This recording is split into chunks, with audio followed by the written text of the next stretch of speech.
All right, All right, are we ready, Dan? we're ready. We're done. Kick off our Convincing. afternoon. So we really hope that you find this afternoon session.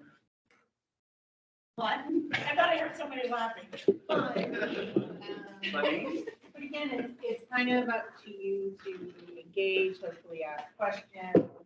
Our goal here is to cover our strat plan goal areas and give you just enough information about one or two aspects of that to keep your interest.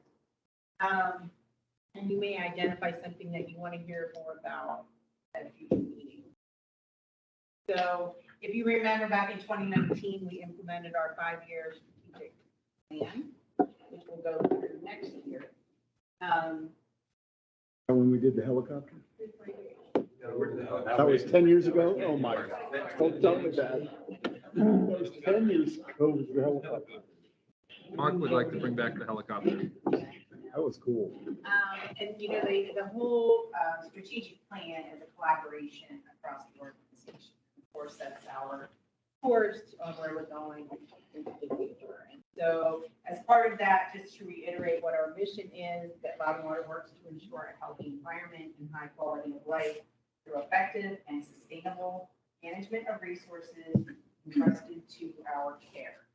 And in order to accomplish that mission, we're guided by these strategic goal areas. And so, in front of you today, you have your executive panel, who each lead a strategic plan and goal area.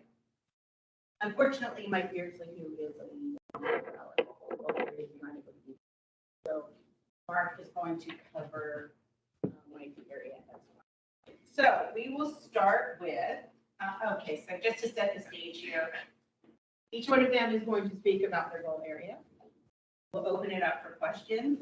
And may have to be a little bit of a stickler about time on the questions so that we make sure that we get through all presentations, but we'll certainly have time at the end. Yes. So this is to create the strategic plan for next year. This is like the first part, because we got to do the strategic plan next year, right? You do have to do the strategic plan next year, but this is really just as a reminder of what your strategic goal areas are now. You see a lot of the successes in that annual accomplishments brochure that we give out to you. But there's a lot more going on there. And so while it's not step one of that, it really is kind of setting you up to remind you what we need to do when we start on next year. Or to know what's missing. If To you know notice what's something that's missing, it could be a good addition for that. That's right. I like that because the feeling we had in staff, we put a lot of work into this 2020 to 2024 plan. I feel like it's really solid, and we were starting to think, you know, going into the next plan renewal, it will probably stay somewhat the same, but we'd like to know. Yeah. So any feedback, any questions? How have we done on our plan? Have we done like a check-in, a dashboard and seen how many things we've done on the plan? Do we have any? We do that kind of continuously. And yeah. So we're happy with the progress that we started. But we were going to present that to the board, how we were doing on the strategic goal plan Well, every we year really or something like that. Present it to you, it's through that accomplishment brochure, which is broken down into. Oh, that's right. That's sort of our important part to ourselves, but more.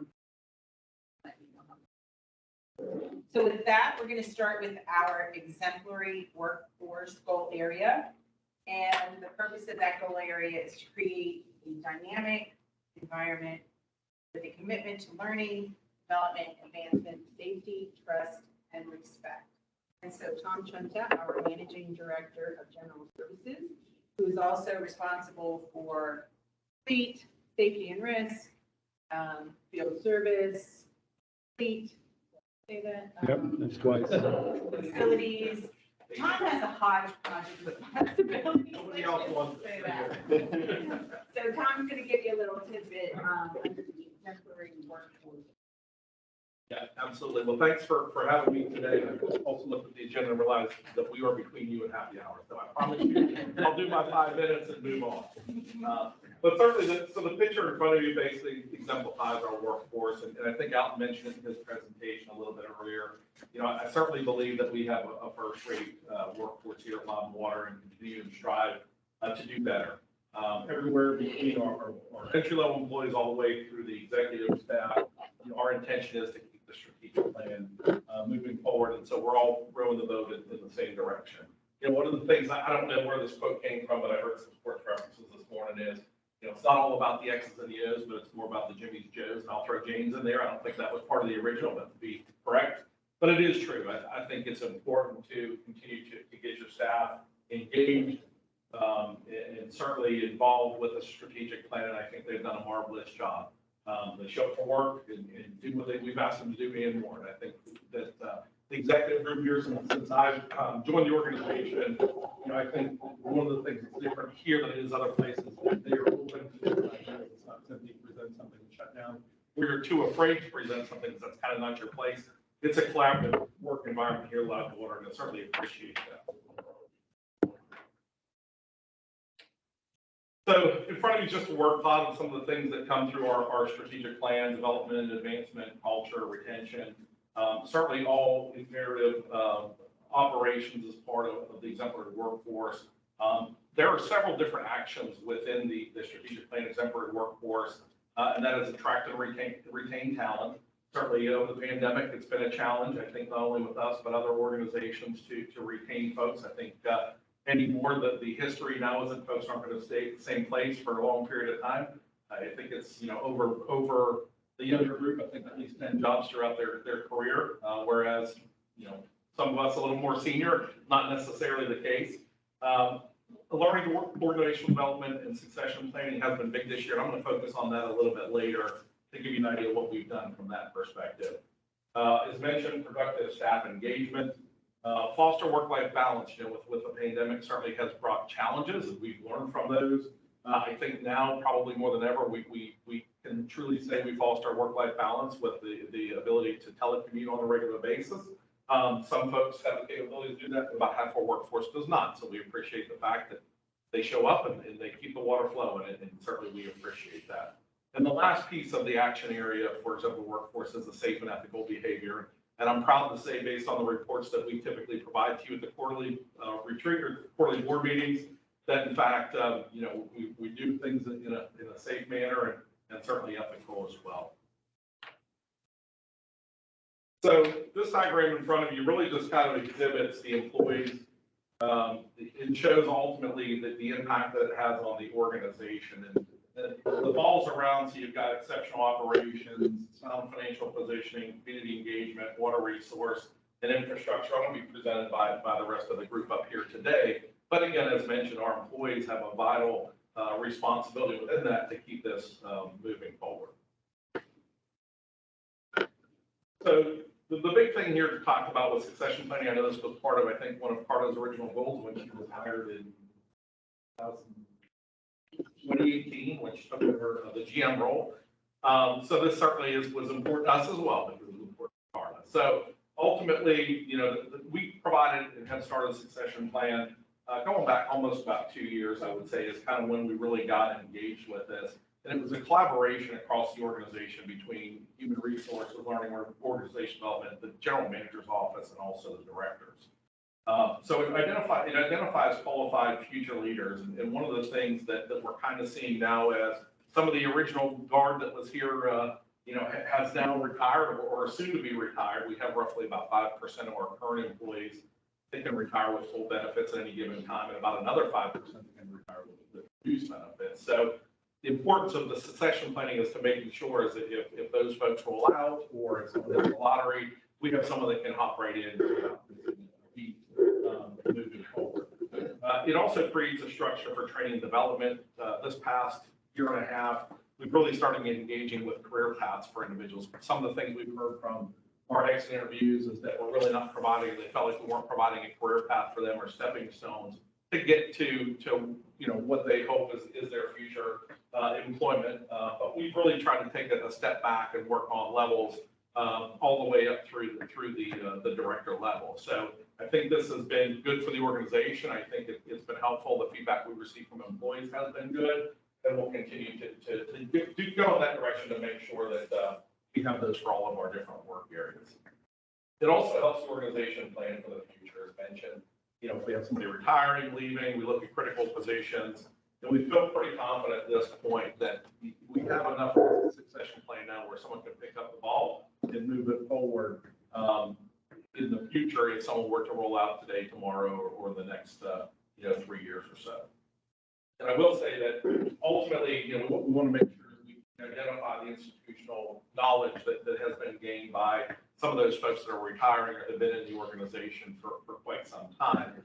Those are the things that we feel are imperative to move forward so that we don't miss some of those things. Like Charles was mentioned earlier, he's kind of crafted this program with zoning and planning through the county. Who can we transfer those things to so that we don't miss a beat, someone can pick it up and keep moving on. And the last thing I'll say about it is it certainly disaster proofs the organization. And again, by knowing those different things, or maybe some cross training or creating some job shadowing, I think that will certainly be helpful for us again to keep the organization moving forward. Succession planning has been completed for the most part down through the manager level in almost all departments. So we're getting there. Certainly has taken time, and will take time in the future as we bring new folks in. And we realize that's going to be an ongoing program moving forward. And lastly, just the tagline that we put here for you is a well thought out succession plan enables growth and continuity by leveraging our own organizational talents. So again, I think the organizational and institutional knowledge that has been gained by our staff and will continue to be transferred across the organization, I think is going to be good moving forward. Does anybody have any questions right now about? Yeah. Does Loudon Water actively recruit? I'm thinking some of your technical positions or even less technical positions. Do you recruit from schools, how do you do that? Well, typically, I will say we usually get a pretty good applicant pool. A lot of folks at Loudon Water are kind of word of mouth. They have somebody who knows somebody that's worked here, and I think that's actually worked out very well. So we probably, I think this year we actually switched to ZipRecruiter just because it seemed like we've actually gotten some really good response for that. Before it was mainly just, the regular papers, what have you, but not necessarily go out. We do go to job fairs sometimes, specifically to conferences and, post up. And of course, I know these guys go to conferences a lot. They'll, of course, pass along how great it is to work for Loudon Water, but I think word of mouth is really where we get a lot of those folks. If I question about the retention rates, Yeah. what are the current retention rates, and also how is it for the younger group versus the more seasoned? Yeah, so ultimately, historically, up until before the pandemic, we were probably about 3, 4, or 5%. The last 2 years have been around 10%. What we're seeing is basically folks really just chasing them up. Eventually, I think at some point, and I do feel like, one of the things we do from that perspective is we do a compensation study every 3 to 5 years, and actually we're on the books for that. This year is currently in process. So we want to make sure that we're competitive with those folks, not only from a true monetary standpoint, but also from a benefit perspective. But we do see the younger group usually rolling out after a couple of years. And unfortunately, today's society is they want everything now. Nobody really wants to stick around for a period of time and kind of cut their teeth doing this, and then you move to the next level. It's just today's society, and we're trying to work through that and to make that a little bit better. But it is difficult because you get somebody in there for a year, get some experience. Well, then they're one of the highest bidder, and who knows what happens. But what we try to do is foster the culture and the mentality that, look, if you want a good place to live or, good place to work that has a great work-life balance, all benefits, some form of pension, come work for us. Or maybe it's the older folks that are looking to slow down. They're working 60, 70, 80 hours as a consultant. We give them a fair wage, and they come and work and realize that it's not working 70, 80, 90 hours a week. So the second part of that, are there any employee engagement, key activities that Loudon Water does in terms of helping retention? Yeah, so the career paths is a big one for us. And a lot of that is born on what we see from the exit interviews. If we're seeing issues, and again, monetary is one of the big ones we see. The career paths has also been a big one. So this is part of us trying to make sure that we are providing them some career path moving forward, so that they're not just stuck in that same position. Is there a mentorship program at Loudon? I think one of the areas did have a, I don't know if it's a formal mentorship, would you say? Well, I was going to kind of chime in and say one area that we looked at helping mitigate and help with retention is an apprenticeship type program that we put into place in a lot of our operations groups and our sort of trades like electricians, HVAC technicians, where we look to recruit those youngsters coming out of high school with some vocational training. But then that gives them the opportunity to kind of work here, learn on the job, pass their exams, get their journeyman's license, and progress up the ladder and get exposed to everything across the organization. And then I think the other thing that goes along with that is what I've found here, and I'm coming up on my 10th anniversary this month, is that there's such an ability to get a well-roundedness as an employee here. Where, you know, I came into this organization as a project manager in the capital program. For some time, I was able to move into the operations group and be mentored there by, you know, our former DGM, Roddy Moe, and, you know, those that had come before me and worked, you know, right alongside them for years at a time and absorb that knowledge. So, you know, if someone comes in and they have the drive and to pursue, you know, higher education or those on-the-job skills or licensure and such, I think this is the perfect place for it. Yeah, and there's a lot of cross-departmental, you know, somebody comes in the door, say line maintenance, and then something else opens up. They'll typically apply for something different. So we have folks in the organization, maybe work 3 or 4 different areas with Bob Warner. The good news is we know their work ethic, but they are learning along the way to become a little bit higher level employee. I think it's one of the themes you'll see throughout these goals. They're not departmental goals. These are, every one of them, you'll continue to hear how we have cross-functional groups that are a part of each one of them. You answered one of my questions. I was going to ask if there's a formal training program, but it sounds like it's pretty formal. The other thing is, do you take in summer help college students for, you do that? Yeah, we do. As a matter of fact, we actually hadn't got quite an overwhelming response this year. I think there were about 3 or 4 positions that were left unopened. The majority of those were labor positions, as you can imagine. But we do have about 4 or 5 folks that'll be coming on board for summer internships. But yeah, we do that annually, and it's something, as Elton mentioned, I think one of the things that we've heard from other organizations is creating this apprenticeship program. Some of the other organizations are looking to do that as well, because again, we're not paying them, you know, full freight for not knowing the job, but they are going to learn the job. So we found that that's actually been a nice, you know, ability to bring folks in, because they're doing pretty well at the beginning. They're just out of high school, but then they're progressing because they're getting their licenses. When I first started, they had a formal training program. If you were able-bodied, you put on dungarees and you worked with a crew, putting in water mains, installing. It was invaluable. I mean, we're talking a real training. Well, Yeah, you crank the button. I would just add, I think there's kind of this historic way we used interns, and a lot of it was the hands-on. One of the things through COVID and being remote, we've kind of redefined a little bit the way we've used some of the interns, and I'll touch on it in one of the areas I covered with some research programs. We've had some graduate students who've done some very specific but really helpful work and been able to do it remote. So we kind of were able to continue that. Yeah, Mr. Saltman also had, Brian was an intern here once long ago, so the program must work okay. Yeah, I have 2 kind of questions, comments.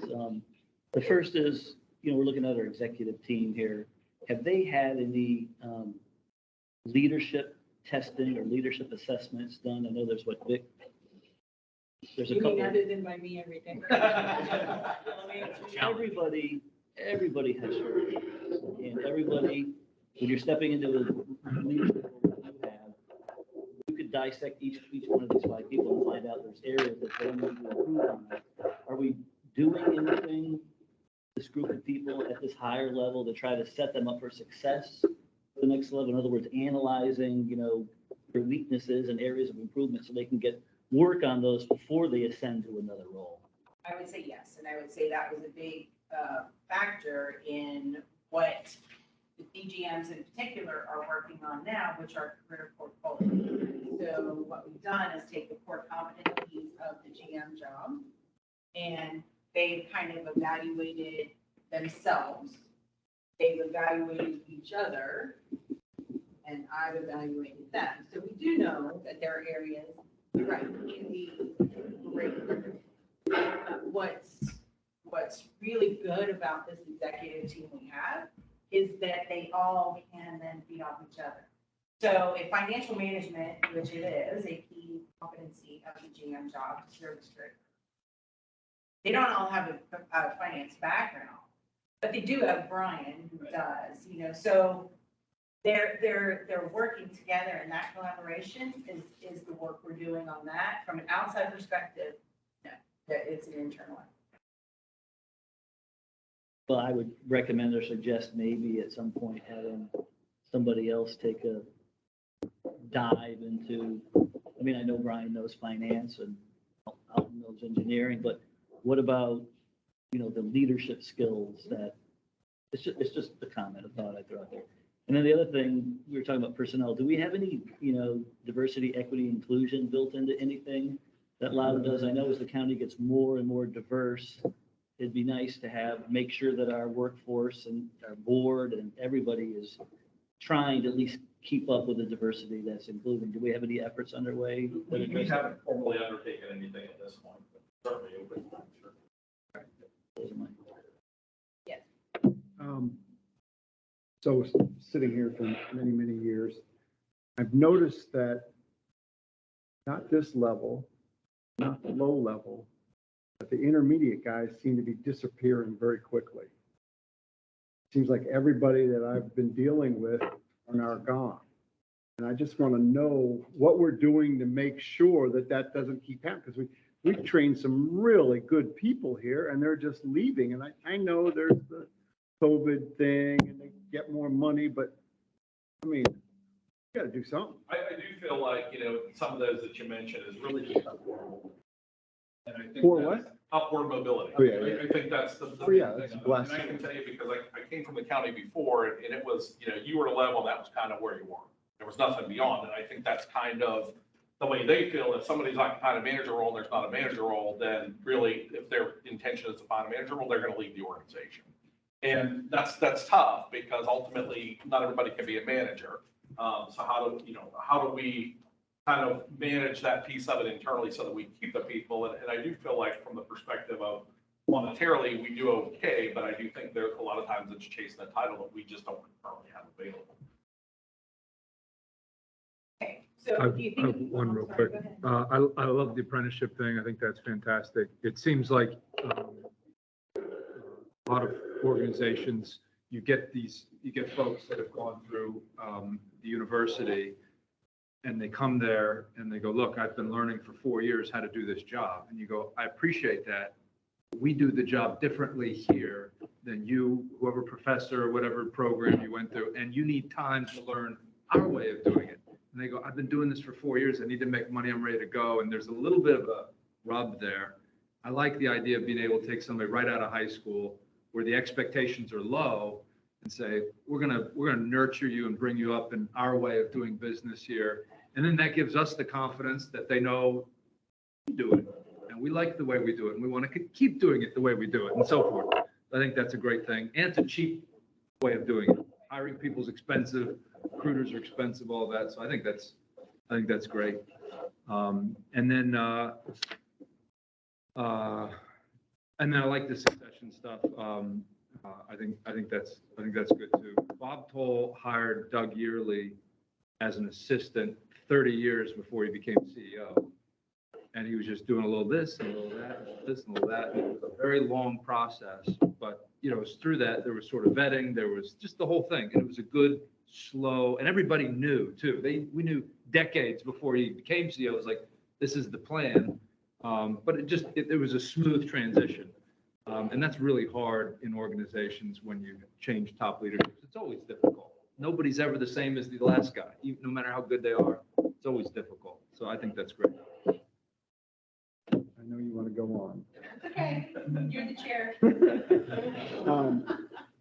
Just a suggestion, we were very successful in my company by going into there's really, I won't say there's only a few good engineering schools because I don't want to mention somebody that's goes to some other, but we went to every place except for UVA. I'm just kidding, Sounds good to me. But we would get them when they're get these kids that were in their sophomore year and then pay them a lot of money. And so that when they graduated, and we made sure that, we had them going out with mentors, just doing everything we could because we knew, especially if they were good. And so we were very successful at the end hiring, when they graduated from college. There was no question they were coming to KTA. That's smart. Yeah. That's really But smart. we heavily invested, especially if it was somebody that was clearly, a good engineer. We were no question. Because you have GM that's going to try to give them $80,000 a year. But if he's friends with everybody at the company already, he's not going to go to GM. Isn't that how that works, Brian? From my experience, yes. One other question. When we're looking at comparable salaries, are we taking into effect the cost of living here? So if you're looking at North Carolina, you go, I make 80K here, or I make 80K up here. They actually, when they do, they look at not only other water wastewater organizations, so basically all locals, Fairfax, Prince William, they'll also look at the national capital region, and they'll also look at the county, cities, and towns that are local. So it really is a perspective of not necessarily saying just because of the cost of living, but what are others are paying. So at the end of the day, as long as we're within, or what we like to say is 5% of everybody else, we're okay with that, realizing that someone may be above depending on their years of experience. So it doesn't necessarily per se by the area, but it will reflect that because you're getting to compare. But we're not looking outside the region. We're not. Okay. Yeah. At least just this is anecdotally, but you grow up here, and half the guys that I know that grew up here didn't come back to live here just because the cost of living is so much better in other places. Yeah. But the salaries are still somewhat similar, so your net coming out ahead. Yeah, and we do see if folks apply from outside of the area, we're sure to make sure they understand they do a little research on work. And sometimes they do it and still don't realize the cost of living once they get here. But for the most part, we just try to make sure we give them a heads up of, hey, look what your house is gonna cost, all the other things. When you make a decision, it's gonna be a little bit more expensive, but yeah, you're right. I mean, you get folks that are local, that understand what the cost of living is, certainly they're more prone to stick around. I think the process is kind of evolving though, Sharon. With the group, I listened to an industry, it was kind of a industry group that was talking about this, one of the issues. And some of the localities, utilities, even around Virginia, we're looking at San Francisco and LA and some of what would probably be another level beyond here. Because in many of the jobs, that's who we're competing with. That's where people are coming from, these kind of jobs. So I think it's kind of goes both ways. And I think we have to look at the evolution of this process to kind of look beyond. Just as. Sure, and in my mind, it was more, we have some good people, they're leaving. And so there is the thing of like, well, look, there's just not that management role for you, so I'm sorry, and there's that. But then there's the other piece, which, it fits under the heading of compensation. But we have people moving out of high cost areas to lower cost areas, just generally speaking in the United States. And so that's why I was going, maybe we're thinking we're competitive.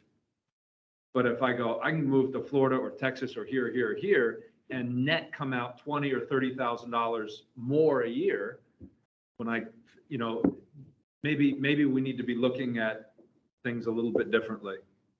Yeah, and I think in some areas with the ability to telecommute now, I think during the pandemic, you did see a shift of folks that might have been in Loudoun County, now in First County or wherever else. But ultimately, it does allow them, they're not coming in 5 days a week, they can still kind of get a net gain there by just moving a little bit less. But yeah, that's something that.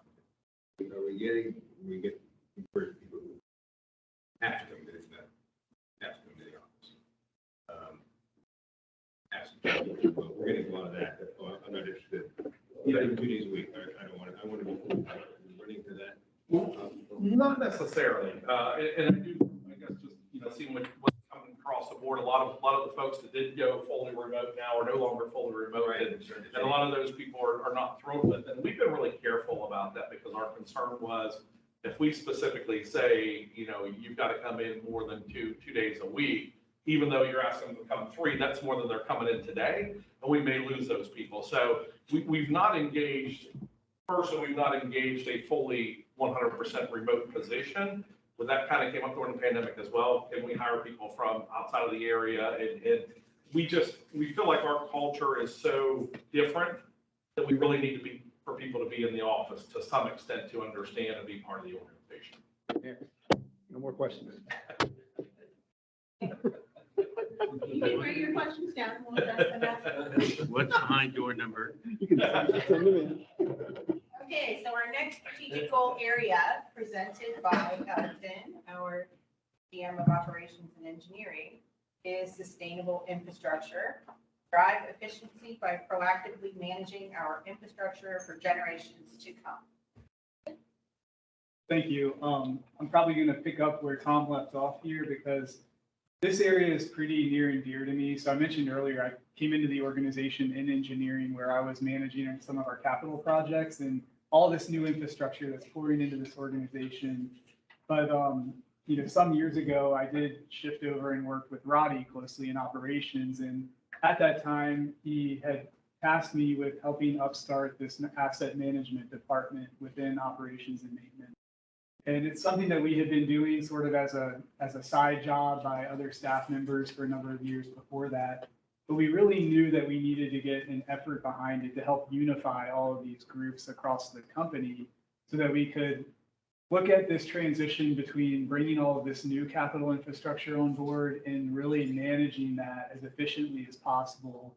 And, really looking ahead to the future generations and the replacement of that infrastructure. And it's such a privilege to work here in this organization at Loudon Water because we've had such a benefit of growing up. The majority of our system was built in times when the most robust types of infrastructure are being used. And so it's really great to be a part of this and watch it play out. And so this slide's really illustrating how this asset management department that was created about 5 years ago has started to connect all of these other groups within the organization. So they work very closely with our IT group and business solutions to help bring these technology tools like SAP and our mobile work order management system and the data collection that's kind of coming in as we do work on our assets and we're out there seeing their condition and their risk and their replacement needs. They're helping bring these technology tools into the hands of the operators so the operators can efficiently do their work, but they can also give us the data that we need to plan for the infrastructure replacement.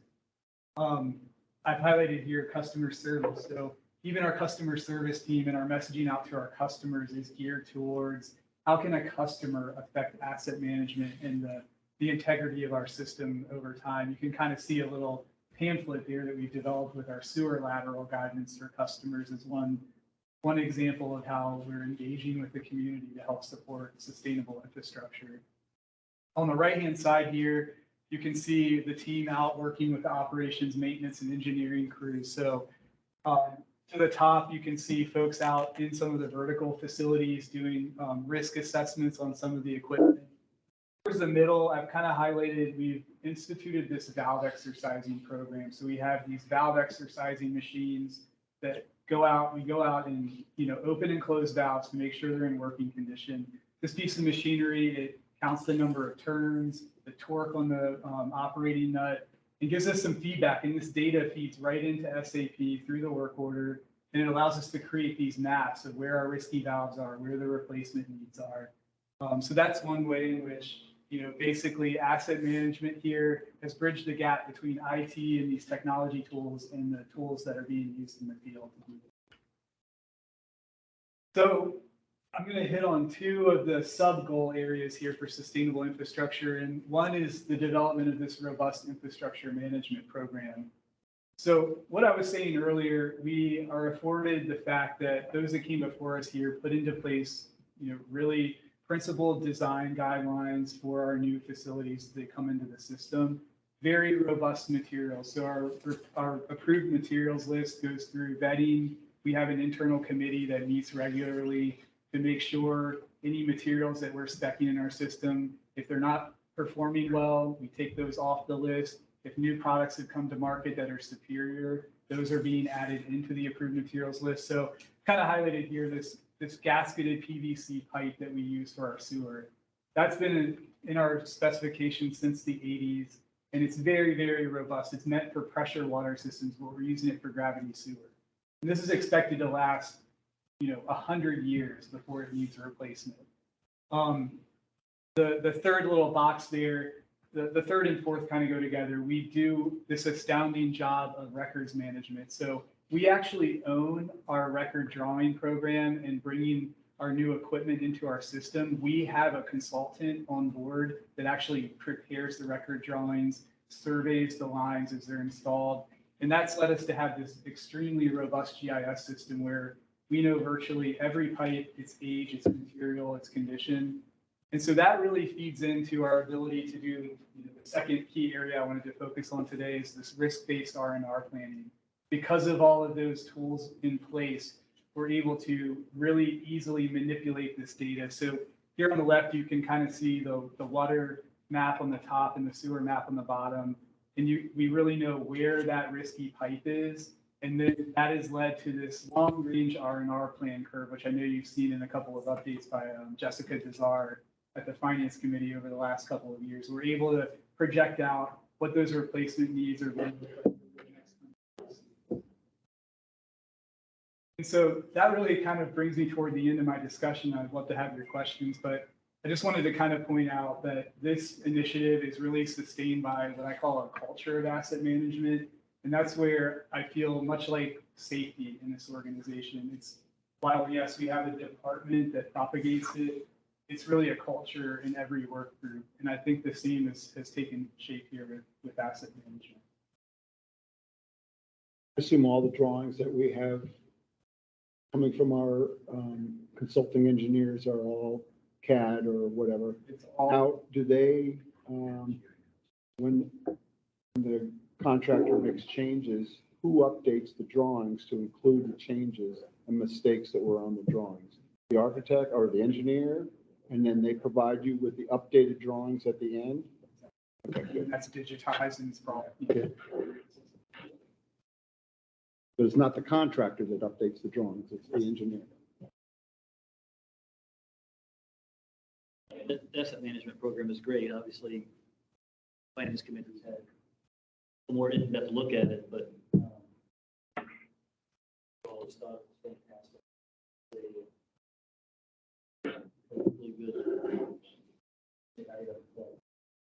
Implemented and rolling down, so kudos. I know Brian's going to talk a little bit more about it, but to me, it really creates this check and balance, right? I mean, while our asset management group is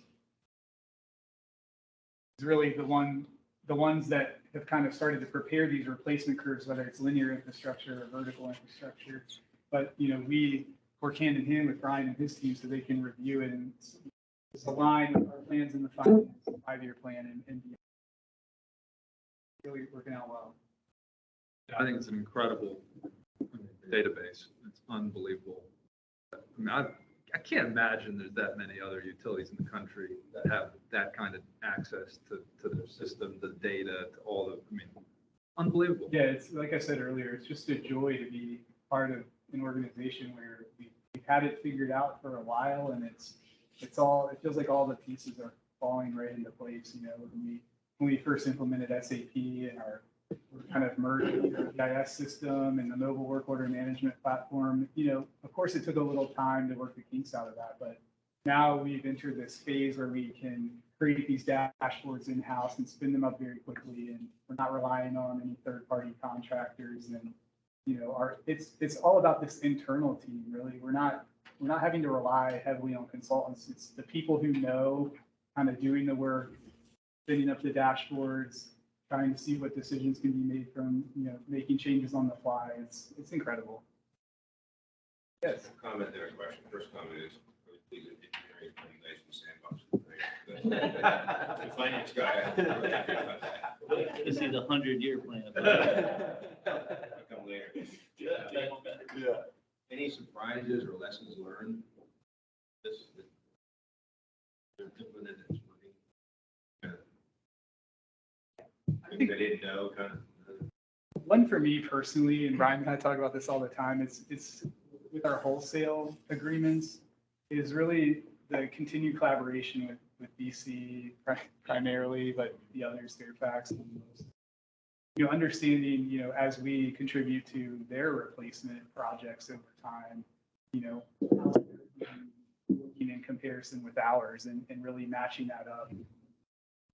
That's one area where we're continuing to work hard to try to coordinate it. I have a question that probably can't be answered. You said you had one picture up there that said people who care. How do you get that done? I don't know if there's an answer to that, but it's kind of a vague statement. I'm just curious. Well, I think it goes back to our culture. I mean, it really does. I mean, the foundation of we are the people that are at Loudwater, they care about their customers. And they care about what happens to them in the future. And so I think, it's. Well, how do you get them? How do you get them to care? Or do you get them ahead of time? Well, you educate them, right? I like that you asked that, because the gentleman that you see here on his belly looking down into this vault, this is Rick Jacobson. He actually just retired last Friday after 37 and a half years here. And it was emotional, but he kind of made the transition. So he was an engineer in our operations and maintenance department. And as we started up asset management, he sort of made the transition into this team. And this speaks to the succession planning that Tom was talking about. He started to mentor the team as it was forming and kind of instilling that 37 years of experience, all the things that he's seen, really passing that along, right? So I'd say that's one area is how succession planning and mentorship is factoring into it. And I'd also just like to kind of highlight, this is my perception, having worked, on the engineering side and the operations side. There's always a little bit of a divide there. Like each group doesn't quite understand the other's, concerns and what their considerations are on the job. And I think that's where the asset management team has done an astounding job of helping bridge that gap and bridge the silos and, help each other understand your goals and objectives and make it fun. I mean, kind of down here, we do our annual hydrant flushing program, and there is good asset management data that comes out of that. We identify work order needs all throughout the system. We're out there touching 14,000 hydrants, and we find things wrong with the system, and it helps identify those projects and repair needs. And I think that's them having a little celebration at the end of the flushing program. And the reason I ask is because everybody that in contact with this organization seems to care. Okay, how do you do that? I would say, another example of it, who can speak more one of her group, because I get to see these all the time. We have customers who send in feedback and specific stories about how they were taken care of on the phone. And I think they get encouraged to take the time to do it, talk them through things.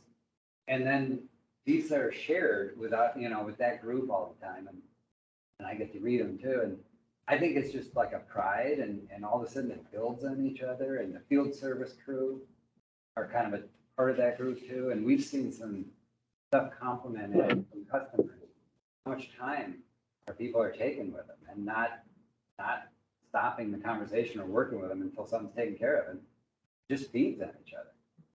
I'll just add too about the caring part. Elton mentioned, working across, not working in silos. His team is really good about explaining to my team about hydrant flushing. So when someone calls in, one of my team members can explain what's going on, and then in turn the customer feels more comfortable, more invested, and then they care about their fire hydrants and things that are going on in their neighborhood. So it kind of comes full circle for all the things that we do. The customer service makes it easier for everybody else, because when you have to go out and get an easement, they remember possibly dealing with customer service. Yeah. Well, it seems to me that listening to all of that really the answer is leadership. In the company, there is top to bottom, bottoms up leadership, and then collaboration left to right. Just observing it, and that's what gets people to be motivated to come into work, to do that extra 20 minutes, be sure the job gets done right, And that's all in leadership. And it's not just leadership at the top. It's listening to the bottoms up leadership where they tell you what's going on, what they do it. And do a really good job of it. And it's something that you have to pass on to each generation. Each generation has to learn it. I don't want to embarrass Alton, but I still remember a couple of weeks ago, we had a lot of family problems, but who's on the phone to me about the CIP meeting? Oh, so I think that just, people know that.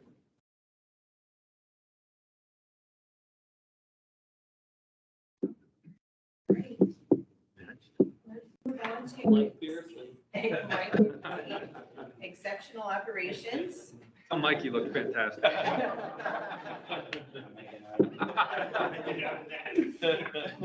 we had time, we would have copied it. So under exceptional operations, enhance and optimize operations by leveraging technology and business process improvements. Again, Mike could be with us today. Mike's the managing director of IT services. And so Mark, DGM administration, Tom and all his hodgepodge, and Sue's group, and Mike Beardsley, that reports to him. He's going to cover. Well, thank you. And I think we got the email from Mike yesterday in the morning, so I've had a few hours. Plenty of time. We'll cut you some slack.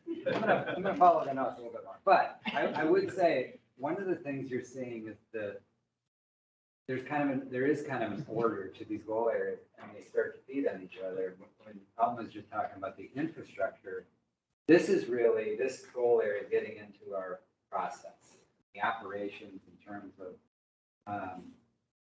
optimizing the processes that we do. So this goal area is led by our technology services group, but really close coordination with an engineering, several of the groups you heard here, and in particular operations. So it's really trying to kind of marry up the way we're using all these new technologies with operations, because it's not just the fun of using the technology, it's actually how they're helping ultimately our business and operations. So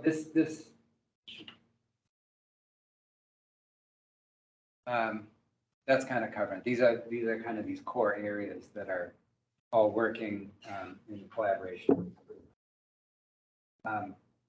So these are some of the kind of descriptions and the words. I mean, this is really important in our security, in our compliance with our lab, and just all these different areas of our organization where, again, I'll keep saying the technology that we've been developing and you've been such a part of, seeing the new technologies we're using. And I'm going to get into a couple of examples there have become very important. So I'm going to just kind of use 3 fairly quick examples here to highlight a couple of the initiatives of Lumen School. It's one of our larger goal areas, quite a few initiatives. In this one, we've had a lot of conversation over the last few years, a lot of challenge with project management. And coming out of that, we've been in the development of this project support office, a PSO we call it. And it's really a way that it's starting to centrally kind of focus and manage projects we're doing. In terms, we have all the different project managers feeding information that's going to centrally kind of start to collect that data, tracking costs, so that we're able to visualize that for everybody within the organization and see that. It's using that, it's looking at areas, how do we streamline and actually identify areas where we need to look at further training and education in our project. So it's sort of tying these things together and ultimately kind of creating a central database. The second one, which I think we've shared, I think Mike shared some of this at one of the meetings maybe within the last year, our business intelligence, BI, and it has become such a great tool. And this is the collection of data from all across the organization it's kind of, again, fed into the technology we've been developing that allows us to have these dashboards and visualize trends and different things we're doing. And as we get into some of the questions, there may be some further questions. This may tie into some of the operations. We can, a little deeper into this, but I'll kind of leave it there in terms of highlighting it for now. And then the final one, in optimizing the operation. In the last goal area, water resources, I'll get into a little bit of this development of a research program. And through that ties into some of this. We're currently with the phase 3 work on the Broad Run water reclamation. There's a number of different kind of initiatives under that. And in this case, we're using machine learning to, along with the business intelligence technology, we look at predictive phosphorus model, and that's going to help us be able to look long-term at what kind of treatment technologies and part of our operation that we're going to use. So, this one, if I may, this one is in particular is very cool to see taking place and unfolding. It's where, our, human operators at Broad Run, they can only go by so much data that they see and know how they have in terms of operating and optimizing their operations of the plant. And what this is going to help us do is connect all these different variables that exist, how much air is being added in the VRBs, what this sample collector reading is over here, what influent wastewater temperature is. It's helping us aggregate all that information and then model these other scenarios where we can, optimize our performance on the phosphorus variable within the plant. So this is ongoing. Some of these BI dashboards are ongoing, but this one really has a lot of promise and has shown a lot of promise already. But what is this? This isn't SAP. Is this something that we created in-house? Yeah, so that's the other thing. I think, I don't want to undersell the work that has been done by Mike and his team. I know he gave a great presentation not too long about the future of SAP. And over the last few years, we've really been able to, let's say, all the dust had settled from the implementation of SAP, and we really were able to dig in, and with the, sort of the popularity and, Power BI coming into the fold, we're able to do all of this work in-house with our databases. So principally SAP is what's feeding into these Power BI dashboards, but also we're able to pull, in this case, this is operations data from our SCADA database. We're able to pull that information in as well, so we can easily connect all of these different data sources inside this organization. And we call it our business solutions team, which is part of IT.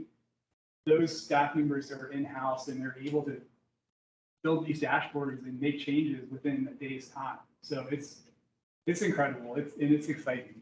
yeah, and as we were kind of going through and developing these, when even Mike included, again, this is one of the larger goal areas. Lots going on. There's a lot here, and this would be a perfect example that there's likely to be some upcoming meetings where we can get into this a little bit more.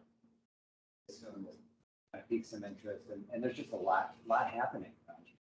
It's kind of a way. These operations, optimizing it, is it reactive or predictive or both? It's both. It's a little bit of both. So they're able to look at this data real time. I'm not sure. So this one, I think this specific one is using machine learning, and this is a predictive one. The specific one around this phosphorus level. Microsoft product, their product is business. Yeah, so we've settled, our standard is Microsoft's Power BI.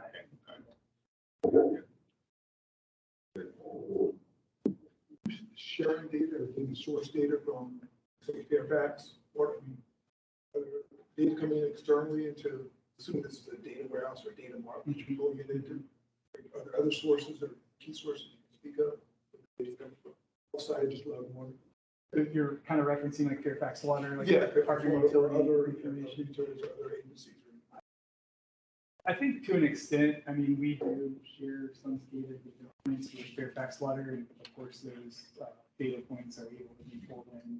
I don't think we've gotten, extensively involved in sharing direct connections to live data with other organizations. I think Fairfax Water in particular is unique because we are a wholesale customer, so there is some specific, but even if it were other neighboring, I think there's just some of the security concerns, there's a little bit of more of a separation, but there's a tremendous amount of sharing of data all across our region in particular, in a variety of water quality, to share data so that we can really see collectively what's happening outside of our own. It really helps.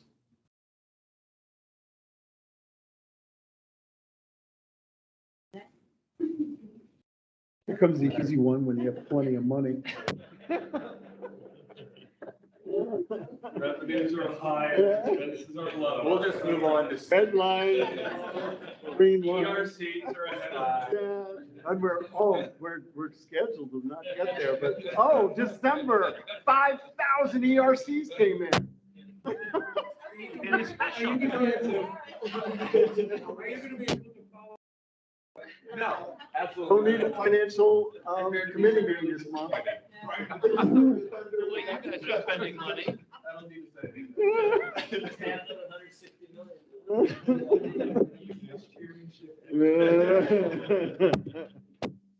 So Brian, our DGM of Finance, is going to cover sound financial position, protect our customers' investment, and maintain a long-term financial plan that supports our strategic objectives. Thank you, Carla. So I just wanted to highlight some of the things that fall under this goal area, and you'll see that all of them are presented to you either annually or in the case of the cost of service and rate study every 3 years. So you see the operating and capital budget at the end of every year. It's presented to you for approval. We're currently going through our audit process right now. It usually wraps up sometime in late April, early May, and then it's presented to you. The 5-year plan of finance was just presented to you. We work with Davenport on that in the first quarter of every year. That goes hand in hand with maintaining our AAA bond rating. We work with them to make sure we do that. And then lastly, the cost of service and rate study, we do that every 3 years. We've been doing that most recently with Stantec Consulting, and we're scheduled to do that again next year, following 3 years. Did you say Stantec Consulting? Yeah. They like contractors and engineers? They're huge. Yeah, I know that. Yes, They have a rate. They have a rating and rate studies. Yeah. But all that M&A, they just, Yeah. that market. So continuing with the theme of collaboration, long-term financial planning isn't just done by the finance department. It takes the entire organization. As Alton touched on, the 100-year R&R plan developed by asset management, using BI tools that Mike's group creates, using the finance information that comes in through SAP, been presented to the finance committee, and most recently, we've been sharing it with the rating agencies, and they've been very complimentary of us having this, knowing that it's obviously a huge, way in the future, not accurate, but just the fact that we're doing it is viewed very favorably. We also shared it with Stantec during the last rate study, just to kind of throw it out there and then take a look at it. The annual budget, finance compiles it, presents it to you, checks it against the 5-year plan, but each department does their own. They send it to us and we make sure it all fits together, but they're in control of their own budget. And then lastly, the 10-year CIP, they're project managers throughout the organization that do project sheets and put it all together. We make sure we have the funding, which we do, but we make sure we do, but it's the whole organization that puts it together. And so you just saw this as the 5-year plan, but I think it's really important. We are one of 14 AAA rated utilities in the United States. So we're one of 14, and it's our goal to maintain that AAA rating. And that's kind of what this whole process is. This whole goal area is to make sure we do everything we can to maintain that.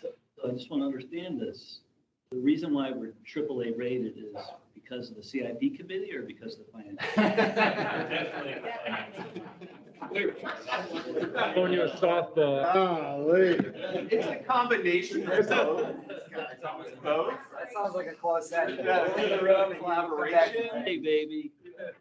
We should get paid. I could smell So some of the strengths, these come from the rating agencies of what they think a lot of our strengths are. We have a well-seasoned and experienced management team. Your customer base is growing and also diverse. It's not just residential. You have data centers, you have commercial in this area, so we're not just reliant on one industry. You have long-range goals and we're forward-looking. They like the 100-year R&R plan. They like that we do a 10-year CIP and update it annually. And we also share with them the story of the Potomac water supply plan and the water banking that we have in the future. And so all of that, they look upon very favorably. And we should put in there that we have a newer system compared to most. They do recognize that as We have a newer, Yeah. we don't have as many issues. We have modern piping that, DC doesn't have. Absolutely. And then the last thing I'll just mention is, I think David Rose mentioned this too, our rate affordability and rate flexibility. And by flexibility, they mean your willingness to raise rates and you're not, a lot of agencies kind of wait till they have to. We look at it every 3 years and update them annually. And if it calls for a rate increase, you're willing to approve that. And so hopefully we can keep them to a minimum so we're not seeing these 15 to 20% rate increases that some other agencies are seeing. And again, we only use our rates for our water company, and that's it. That's right. We're not using it for the police. Exactly. Exactly. Or snow removal. Yes. Snow removal. All of those things. Yes. And just to wrap it up, so these are some of the benefits of having a really sound financial position. Your user rates are very low compared to the surrounding jurisdictions, especially when you look at the towns. We're very, very competitive for the resiliency and the service that I think we provide. And we have prepared ourselves to transition from a growth to an R&R utility. We have the 10-year CIP, we have the 100-year R&R. Your rates are designed to recover 50% of depreciation. A lot of utilities aren't doing that. Maintaining that AAA bond rating allows us to borrow money at the lowest rate possible. Interest is covered directly by your user rates. So the lower interest rates that we can get, the better it is for your user rates. So finally, I think the tagline for this one we came up with is that we are good stewards of our customer investment by being efficient, stable, and trustworthy. Do you think the community knows how well Loudon Water's finance? I don't think they do. They don't understand that being AAA bond rated is, what's Sue's job, right? Shout out to the community.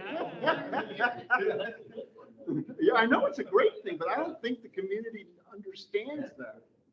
They don't. They don't. If I didn't work here, or I wouldn't know it. All they know is the water turns on, Yeah. it smells good. It's Went up 3% last month. Also, That's all I know. Anyway, I've been a customer of the town of Leesburg, Loudon Water, and Percival, and going through those three, I know it. I haven't paid for water and sewer for 45 years, I think. Isn't it a maxim that if customers don't know where the income's coming from, that's a good thing? No complaints, they just turn it, like you said, you turn the faucet on? They take it for granted. They do. Which is probably the highest compliment you can get. You don't want them to. No, when you're in all the towns, they know about the utilities. I mean, they have And had look at so the, many yeah, look at problems. the town, out of Leesburg town rates, what a Sterling. Oh, yeah. Yeah, and I pay that. I mean, we're in that band right there. And they don't know how good the finance committee is. They don't know that either, but. Not at all. Isn't it possible, the second bullet point, isn't it possible that someday, not right now, but someday, we could be both growth and R&R, because at the same time, the east side is getting old, which we've already replaced stuff on the east side.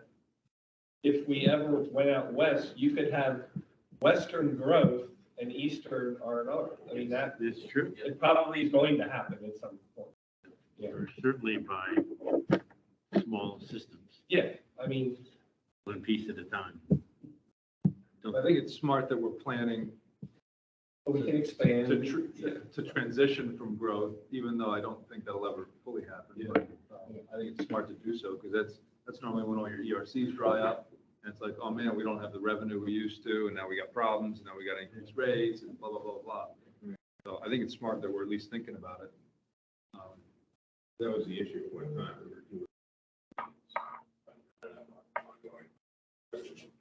We talked about, I'm still concerned that in the next, we update this stuff every year, so, you go, and that's a great answer, but over the next couple of years, 3 years, I mean, there is just not the inventory of housing and stuff I see that we're gonna be getting all these tap fees and so forth. We'll tear down the data centers and put tiny houses. They'll be obsolete and we'll go back to it. Unless you're building your waterfront condos, but, That's right. This close. I don't see it. I mean, I don't see it. I really don't. And I talked to the builders and, I mean, they're like, we're, many of them are not looking to expand here anymore. Forever it was. It was like Yeah. every builder wanted to be in the DC area. And they're like, you know what? We can make a lot more money elsewhere. Why are we wasting our time here? Land, no lots, no zoning, no this, that. I feel like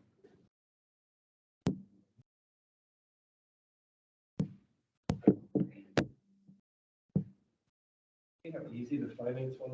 I don't know why, I can't believe there was any questions. Run so well. Nothing to talk about. Oh my goodness. So Sue Crosby, our new chief. How about that? She's, to me, she's in charge of everything, so, I used to make titles up for my guys all the time. He's director of this, and this, and the guy would. Yes, you are. You are now.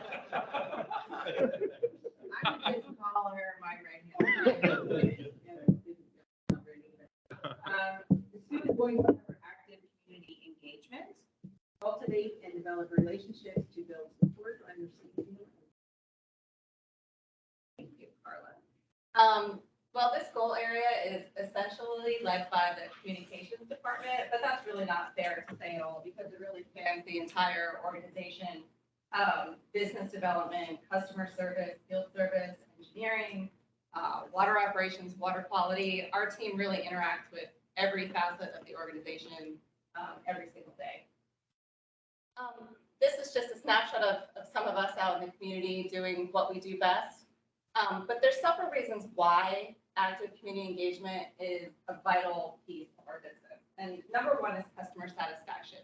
When customers feel valued and appreciated, they're more likely to report issues, they're more likely to pay their bills on time, and they provide thoughtful feedback to us when there's something that needs to be done. Financial stability, when they trust us, when we have to ask for a rate increase, they will understand why and be more supportive of that increase. Reputation management, we provide safe and reliable water and wastewater services, obviously, but we also pride ourselves in helping customers when they need help. Whether it's more time to pay a bill, whether they need help spotting a leak, or they have questions about their irrigation. Our goal is really to be a trusted partner. So we're really kind of the brand of Loudon Water. We don't want to end up on the cover of the Washington Post. That's why we try and be that partner. Also, regulatory compliance. We have to comply with state and federal laws. So maintaining positive relationships with the regulatory agencies really helps us avoid complaints and stay ahead of issues. And then one of the biggest ones is conservation and source water protection. Our rate structure is tiered and it's based on water demand management. So part of our goal when we're out in the community is to educate people on conservation and how to use water wisely. And so when we do eventually need to ask for their help in a time of drought or water restrictions, they will understand why we're asking. So there's lots of ways that we go about tackling this. One of the biggest ones that we do is education. We're out and about in the community often. We have one of our major initiatives is education. We have the aquarium that's on site at our campus. We go to elementary schools with our watershed model. We do demonstrations that align with third grade science programming SOL. We do engineering week in the high schools, and our engineering team comes out and does presentations for us. We also do kind of one-off opportunities. One is the Leading Ladies Initiative that provides STEM internships to underrepresented high school girls. And that's been a really successful program. Another one that we're involved in, and it brought me back to what Tom was talking about earlier, is Job for a Day. And basically what that is, it's a partnership with Loudoun County Public Schools. And we offer 10 to 25 jobs, and the students will apply and they'll spend the day with us to see if they are interested in a particular field. And that's been really successful. I think we've gotten a couple of full-time employees out of that program. So aside from education, we also collaborate with the developer community, industry associations, the Virginia Department of Health. We partner with other water utilities. As Charles mentioned today, you heard him several times, we collaborate with Loudoun County, and we've worked really hard over the years to become a valued and trusted partner with the county. And I think what Charles was speaking to this morning really kind of supports that, that relationship.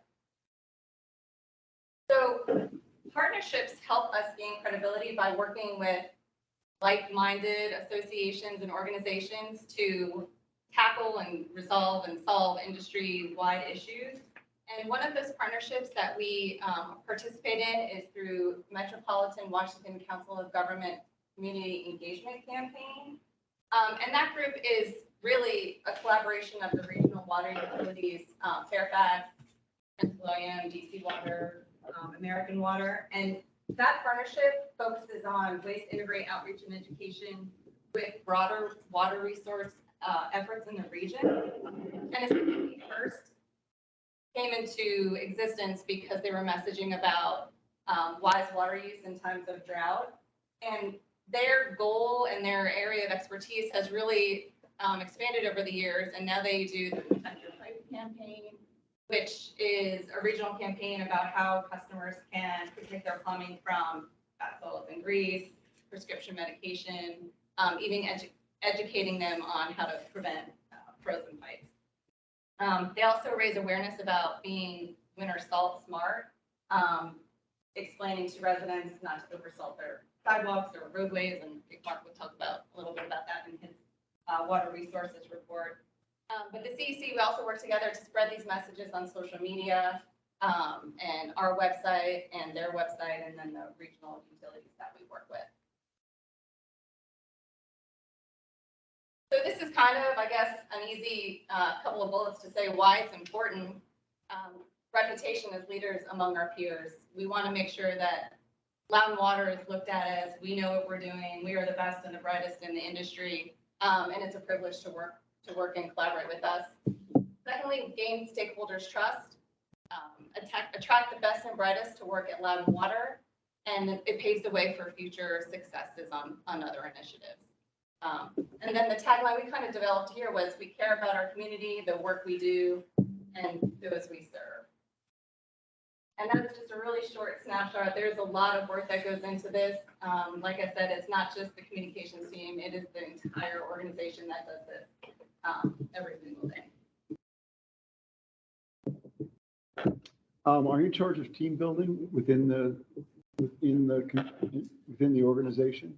Not the organization. I think, Tom, a lot of the different departments have their own collaboration and team building activities. We do it in the customer service team and communications team. But as far as organization-wide, I think it's more Tom and others that would do some team building of that. Well, we always found that if you depended on the departments to do the team building, it didn't get done. Or one guy would be fantastic at it, and the other guy would do nothing. So it's got to come from the whole company.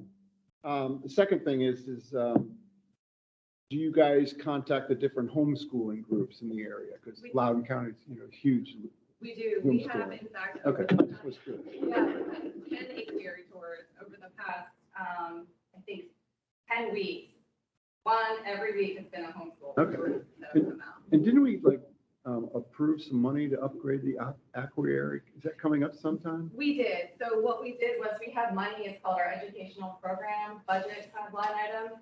And what we did was we kind of refocused our efforts on the educational exhibits at Beaver Dam. I knew because of COVID and all that. Mhm. Okay. And so, Oh, yeah. yeah, we've been spending a lot of our Beaver time Dam, doing that's that. right. One time, meeting with this, board of supervisors, you know, they get calls from customers that you think up the street for their house. We made a lot of effort.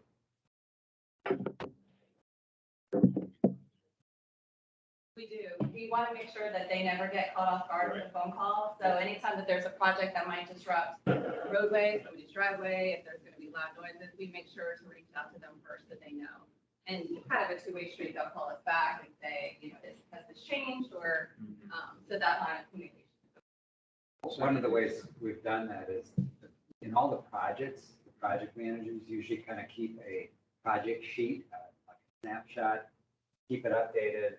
They provide that to Sue and her group, and we kind of have contact with all of the supervisors' offices through their staff aides and try to get that out ahead of it. Then if they get called, they know they can kind of, you know, some of the supervisors have newsletters, shared stuff with them as well. I know you monitor social media. What's the chatter on social? Are we trending? Good or We're bad? trending good. We have about 3,600 followers on Facebook, a little less on Instagram, but it's a really positive following. There's not been any complaints. I think we talked about before, you know, how do they know that, you know, that we're so good at finance and these things, but no news is good news, I think, and everything that we see on social media when we post about, you know, Girl Scout event or something that we're doing, there's always positive comments from the community. You know, just some of the teachers that we work with and customers. It's really, it's a big relationship. I mean, everyone has a part to play. Remember the board, some young girls came in one time to talk with the board. I thought that was very interesting. We should try to do something like that for the board, please. Yeah, now that COVID is. Yeah, I know. That further. I feel like I'm the COVID chairman. Good enough. That started with COVID. The thing I think about with some of that, you know, none of us have to run for elections. None of us Right. deal with the general public like the board does, but the board does. It's an election year for them too. And, you know, they would appreciate, and I think they know some, but I don't think the board of supervisors knows either a lot of these details. They're ridiculously busy people. But I think it's great for the board to be able to go back to their constituents and say, hey, did you know that Loudwater has a 100-year plan? Or did you know that Loudwater is one of 14 cities in the country that's AAA rated? Or that's a good thing. And again, maybe the western half of the county doesn't care, but at least how the districts are drawn now, really only Caleb's district is Western Loudon. Every other district is touches or has a significant piece of the central service area. They have an EDA board, when they're attracting new businesses. Buddy has a little binder that he hands out to businesses, and Loudon Water was mentioned, A, for the rates, and B, for the and when Trap Rock opened, I wasn't on the EDA board anymore, but they updated it to show, you know, world-class water treatment facility, which doesn't matter to you unless you're a business that actually cares about or is coming from an area where water costs 3 times what it costs here. We've attracted some businesses from the West for that very reason. They use water and it's a situation. I mean, it is important, but you're right. It's kind of like no news is good news. It is, but it'd be great to send a little blurb to the board and just for them to have it. And of course, they'll forget it. Well, we do that on an annual basis. Yeah, but it's not the whole board though. It's only like 4 or 5 people up there. Finance committee. Yeah. Half the board's not there.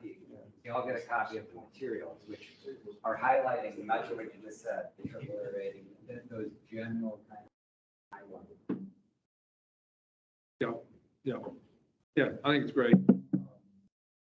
Maybe we just need to call their attention. They're so, they don't read the thing. I mean, maybe that's surprising, but they don't. And so they need like the summary, the executive summary of the summary. Well, we give them 3 versions. And I need just 4 bullet points. That's all I can do. Water in 5 sentences, right? for Sue. Okay, our last area, effective water resources management, plan to manage water resources to ensure sustainable service. And that goes up to Mark. Mark Peterson, as Mark Peterson. So, and I get to wrap up at the same time. We'll wrap up at 6, but, so, all of these, you're hearing these continuous themes of collaborative groups that work on it. But I think every one of these is looking at, we've got immediate things, long-term things. I think this water resource goal, in particular, is looking at some of our most outreaching kinds of things, that the kinds of items are that we're looking at, our water supply, water quality issues, the emerging contaminants, issues that we've been talking about the last couple of years with PFAS and microplastics. All of these kind of source water protection, much of this we do in collaboration also with the region, regulations that we're going to be seeing. So this is kind of the collection of the activities within this area. This goal area is led by our water resource and planning group. But again, with the help and sort of kind of collaboration with many other groups, and in particular our operations, it's have a lot of effect on our operations. So what I'm going to do with this one is, again, pick one of the initiatives that I don't think we've talked a whole lot about. And so some of this will be a little bit new to highlight, because I think it's something we've been working on over the last 5 years, kind of the horizon of this particular strategic plan. It's the development of a research program within our organization and our staff. This just gives a couple of quick pictures of some of the activities. When I say research, what I'm getting at is we've been involved for many years in industry-wide. There's one of the organizations in our industry, the Water Research Foundation, is based on doing research around our industry. We've participated in many different, through in-kind donations, some money over the years. And there's a lot of great information that comes out of it.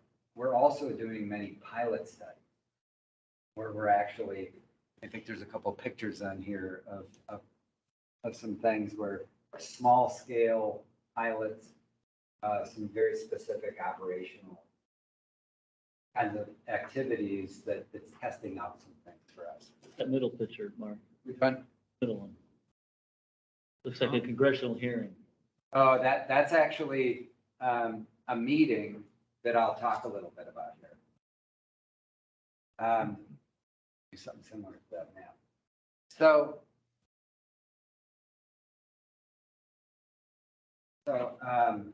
Click, I'm not working. I'm going to get into kind of this development of this research program. I'm going to take it back to around 2018, and this is 2018 and prior. Loudon Water has kind of always been very opportunistic, to use that kind of a word, in getting involved in different initiatives. Water Research Foundation, our associations, kind of area regional groups. There might be a study on, something upcoming, and we would get involved. But as around this time, we began to talk, again, being opportunistic. It also happened kind of randomly. These opportunities would come to different groups in the organization. Big money, we might spend $5,000 or $10,000 at some, we weren't tracking it real well. We were just kind of jumping into these things. We get a lot of great benefit out of it. But we began to talk at that time around, we want to be a little bit more, we want to track this. We want it to be more centrally kind of managed within the organization so that we know what we're getting into here. So in 2019, we had a group of our employees that really started to spearhead this. In 2019, that process began interviewing several other utilities around the country that we had heard about, knew that were doing some of this. I would say what you're seeing in this map right here, and I'm going to get to it a little bit, these are probably some of the most progressive utilities in the country in terms, specifically in terms of this research and kind of looking at information, trying to get ahead of things. So we had folks that were interviewing utilities all over the country. We got involved in even visiting a few of these. And then in the 2020 timeframe, we began to develop an internal research committee. So we had a pretty broad group from all over the organization where when these opportunities were coming up for us, instead of the decision just be made out of one area of the organization, we're actually bringing these up in groups and saying, hey, how will this help us? Is this the kind of priority? I want to start to gather how much money are we actually spending on any, start to think about the budget. The research committee is formed along with the steering committee. It includes, again, mostly it's been in our water resources group, within our operation directors and our compliance. So in 2021, that really evolved into tracking these projects, cataloging them, so we had a much more organized way we were going about this. 2022, we got involved in the WRF 5166, which is the Water Research Foundation. We were actually approached, and we were probably the one utility, along with Philadelphia Water. Actually, that picture you saw was a meeting that was based on this initiative. We got involved with the Water Research Foundation to get involved in an industry-wide look, the water industry across the country, looking specifically at a research project at how would you best develop a research program at a utility. So we're in that now, and Philadelphia Water is actually one of the other leads of that. We've been going back and forth. We had a meeting maybe a month and a half ago where they were sharing their observations, what they're doing. We were doing the same. Really some great stuff at how we were approaching this. And this group, one of the ideas that has come out of that is to create an actual programmed water community across the country of utilities that want to be a part of this research community. And so it's a formal kind of program. We were actually invited to be in the steering committee. So we'll be part of the lead of this. This is, again, getting into research around PFAS, microplastics, all of these different things. So it's been a great evolution. It's become much more prioritized and intentional for us. And really this year in 2023, the focus has been this mission critical kind of developing a roadmap of how we want our priorities to be formed. So, what is it called? 5167 or whatever? It's just the nature, the way Water Research Foundation actually sets up their projects are in those kind of numbers. It's an actual Water Research Foundation project that we're. I just wanted to kind of chime in. I think this whole program kind of speaks to Loud Water's maturing and growth into, when we were smaller and newer, we were able to be, a lot more generalists across the company, and, everyone can kind of have their hands in a little bit of everything. And, as we're growing and evolving, this committee is helping us organize all of our efforts into touching research across the nation and making sure it's properly communicated across the company. And, we're on multiple campuses now. We have folks here in water operations, folks back in main campus in water reclamation, Kindra. And there's one common element, say PFAS, and it's something that's affecting the entire country. And in the old paradigm, we might have gotten involved in a WRF project, and it might have just been, one department led by one of our consultants saying, hey, you ought to participate in this WRF study on PFAS. But now that's coming in through a vetting process in our research committee. As the committee meets, the steering committee, they're able to make sure everyone in this company that's contributing to dealing with PFAS, they're all hearing the same message and understanding what's being done. How does this relate to AWWA? Is it part of it, or is it a separate group? Or? Water Research Foundation is a separate group. It's not Not part of it. not part of AWWA. But, you know, they're very aligned. There's a lot of kind of work between the two. WA have a research foundation also? No, I think that's probably what you're thinking. This is the one that's sort of somewhat associated with it, but they're not aligned in the same organization. I'll just go through these are the takeaways again, and I've mentioned these. Really prioritizing, making sure we're really focusing on the right kinds of things. This is informing the technology investments in our future and in our operations, optimizing our process and treatment.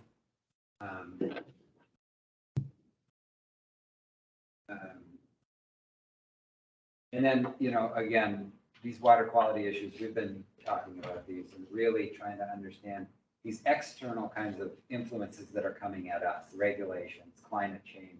These things are all sort of a part of this that we're able to try in the best we can, get out ahead, but we're not doing it in isolation. We're working with other groups. And really the collaboration is our industry, academia, nonprofits, government agencies, our consultants are part of it. I can answer any other specific questions about anything. That wraps it up. Other than time, is there a cost involved?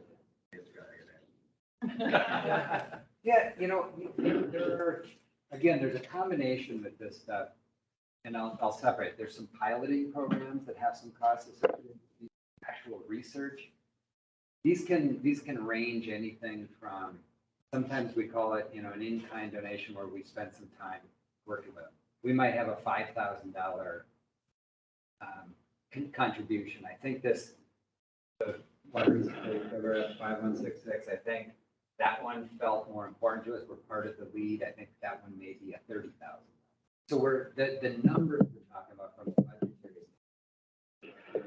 budgetary they're not really large, but we're getting a lot of value out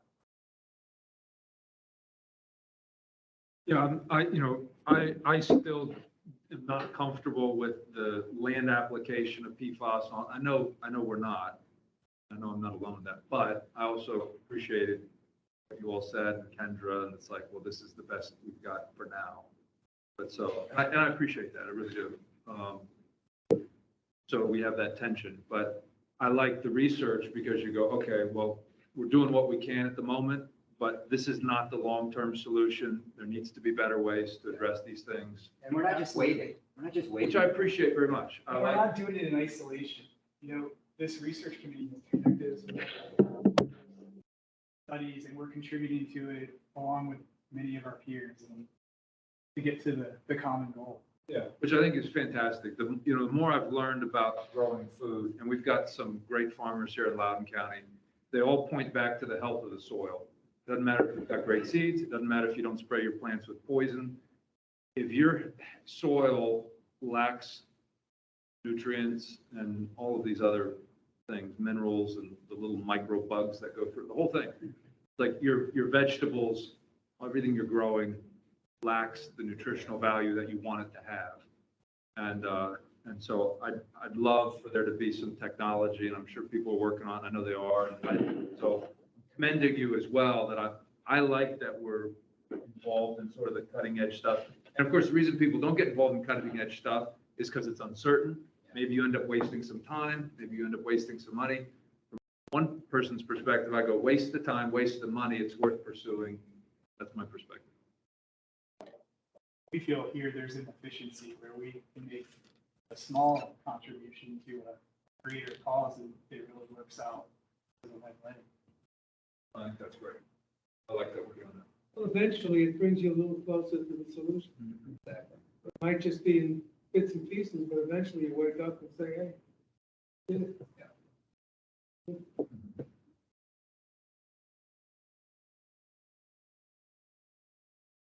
Well, I just want to take a minute to first and foremost thank all of you.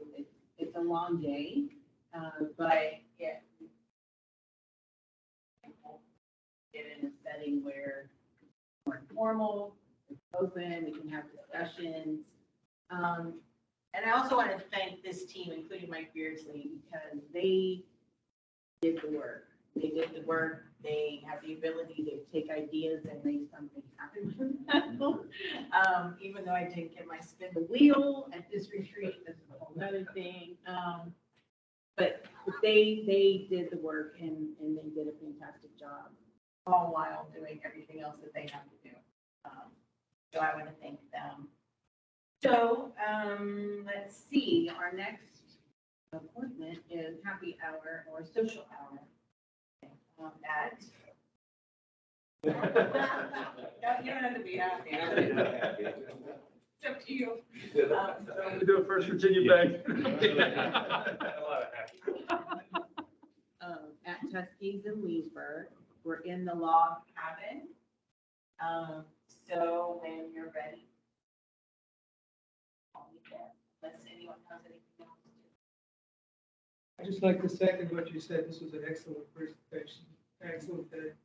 Yep, thanks. Appreciate Thanks for the jackets. And thanks to the judge. All right, thank you. Do we need a motion to adjourn? Yes. I'll make a motion to adjourn. I don't want. All in favor? Aye.